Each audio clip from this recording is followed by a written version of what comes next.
You can see on my right is the Holy Pond, and at the back is the Birthplace of Buddha. We are here at the Peace Pagoda, which is in Lumbini, and I invite you to join me explore Lumbini. Welcome to Lumbini!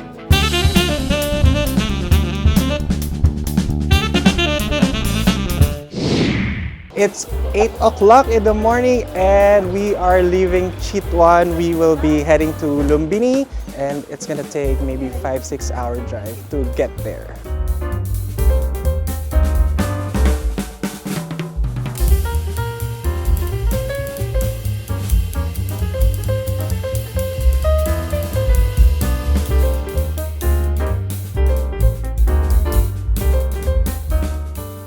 After 2 hours of traveling, we are stopping over at this place. It's a small like tea house with a nice view. There.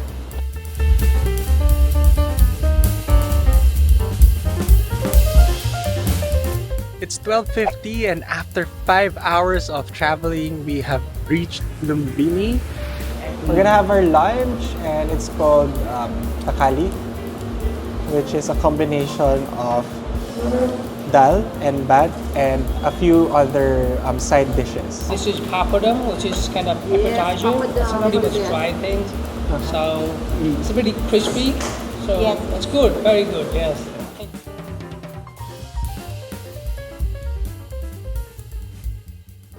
We just entered Gate 5. Gate 5 is the main gate here in the complex. There are 10 gates. And in front of the gate, we were briefed about the master plan of this place. And it was published, I think, around 1978. And this complex is huge. It's 777 hectares. And it's divided into like 3 major areas.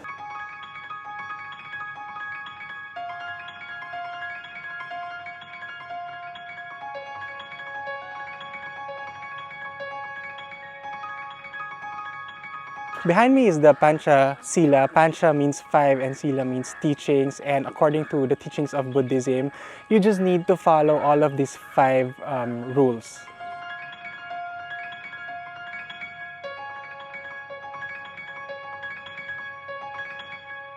This is the shoe sandal area and we need to leave our shoes because we need to be barefoot or with socks. They allow it with socks when we visit the temple. So it's a very sacred temple. It's called Maya Devi Temple, and we will learn more about it later.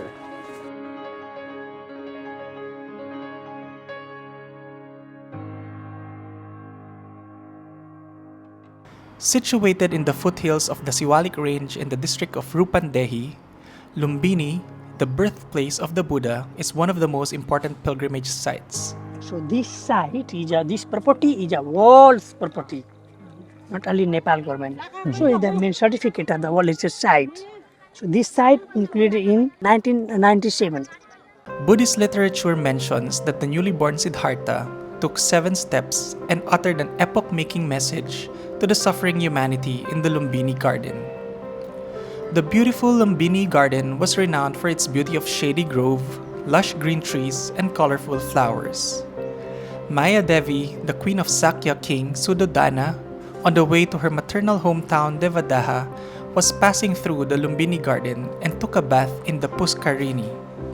After which, she proceeded 25 paces to the north, felt labor pain, and supported herself grasping a branch of a tree and gave birth to the Holy Prince. We are gonna enter the temple, and inside the temple we are not allowed to film, but we are hoping to see the marker stone, which is the exact place where Buddha was born, and also the nativity. We just came from the Maya Devi temple, and you can actually see there the original foundation of the temple, dated 3rd century BC up to 7th century AD. And in the middle of that enclosure, that's where the marker stone is, and that's where Buddha was born, the exact place where Buddha was born. It was carbon dated to be around 6th century BC. Above that is the nativity scene, which is made of red sandstone. The Buddha marker stone was discovered in 1896, and it's about 1 meter in length and maybe 1/3 meter in width. You can see on my right is the holy pond, and at the back is the birthplace of Buddha. Just next to the holy pond is a Bodhi tree.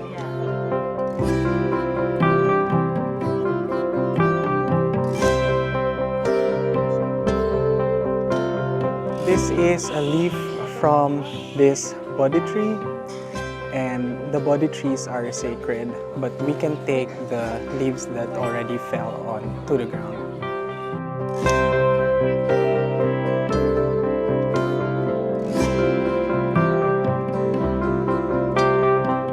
This is a very beautiful and well-maintained and well-manicured garden. It's huge, and you can just imagine how this garden looks like in the past, like centuries ago. The historical Asokan pillar was erected by Emperor Asoka in 249 BC, bears the first epigraphic evidence with reference to the birthplace of Lord Buddha. It is the most noteworthy monument and an authentic historic document of birthplace of Lord Buddha in Lumbini. The inscription engraved by Emperor Asoka is still intact and testifies the authenticity of the birthplace. The text was written in Brahmi script and Pali language. We finished our visit to this particular area here at the complex by offering a butter lamp with prayers.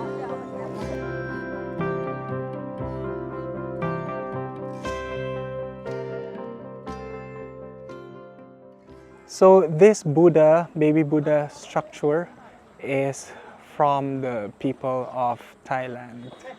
You can see there the baby Buddha statue, and from this place you can actually see the Peace Pagoda, which is directly in front of the Buddha. So the baby Buddha is facing the Peace Pagoda, and it's still very far from here. We're gonna visit it later.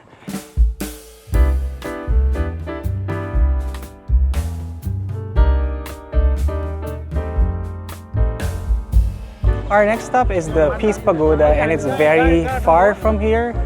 You can actually walk, but we're gonna be taking the tuk-tuk so that it will... I will take the car. Oh yeah, we're gonna be taking the car. We are now at the entrance of the Korean temple, and we're gonna look at it. It's very interesting. I can already see it. So if I pan my camera, you will see a very nice Korean temple here in Lumbini, Nepal.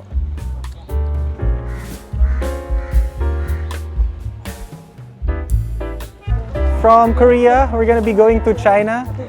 The temples are actually just in front of each other. So we just cross the road. That's the Korean temple. And here is the entrance to the Chinese temple. This temple are functioning temples, and for this particular one, the Chinese temple, you can see definitely the Chinese influence on the architecture behind me. We're gonna go inside this temple.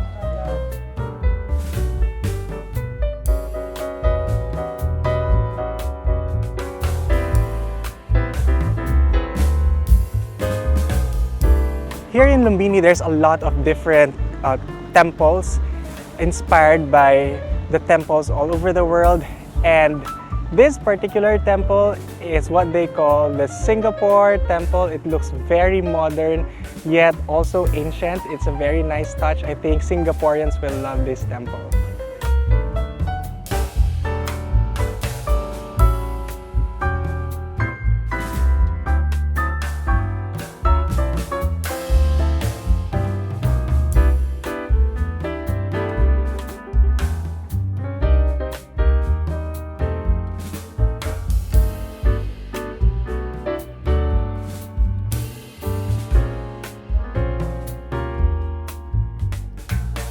We are now going inside the German temple, and it's a very unique temple. I must say I haven't really seen anything like this before in my travels, and you can see it looks very unique.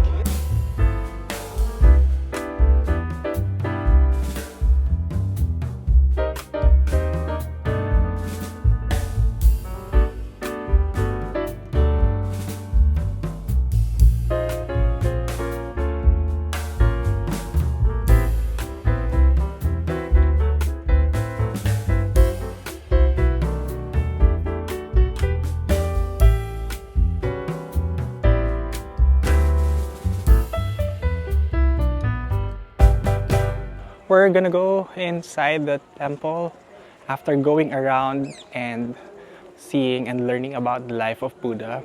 There's so many paintings around the exterior of this temple, and there's so many stories as well to tell. So might as well just come here if you are here in Lumbini and marvel at the different stories and art pieces around this temple. These are temples for the tourists. They can realize the Buddha teaching, Buddha story, and Buddha life story, and many philosophy. Okay. Okay, so many countries they made the Buddha temple or monastery for the pilgrims. If they visit the monastery, and he memorized the Buddha story. So every temple have the Buddha story.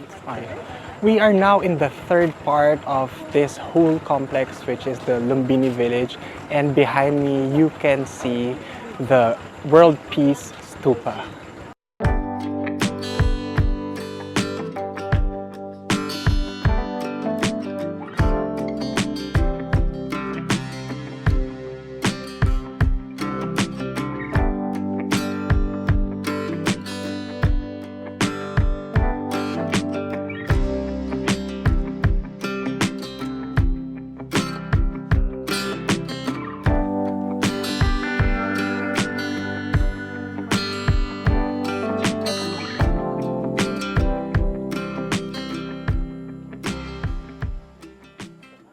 Around this temple, on the four different directions, you can see the four different important highlights in the life of Buddha. Here you can see the birth of Buddha. When you go that way, you will see next the passing of Buddha. And then at the back of this one is the enlightenment of Buddha. And on that side will be Buddha teaching Dharma to his disciples in Sarnath. We are still here at the Peace Pagoda, and I am here with Milan and Vinod, who are from Ace the Himalaya. And thank you for being very patient with us. It was a difficult afternoon. We were running from temple to temple. It's very hot, and they are not complaining. We are taking a lot of videos, A-rolls and B-rolls, and they're just guiding us patiently. So thank you so much. It's 5:03 and we are done with our tour here around Lumbini. So we're going back to the hotel and rest, and we'll probably have dinner. And tomorrow is gonna be another long travel from Lumbini all the way to Pokhara, and this is day 5.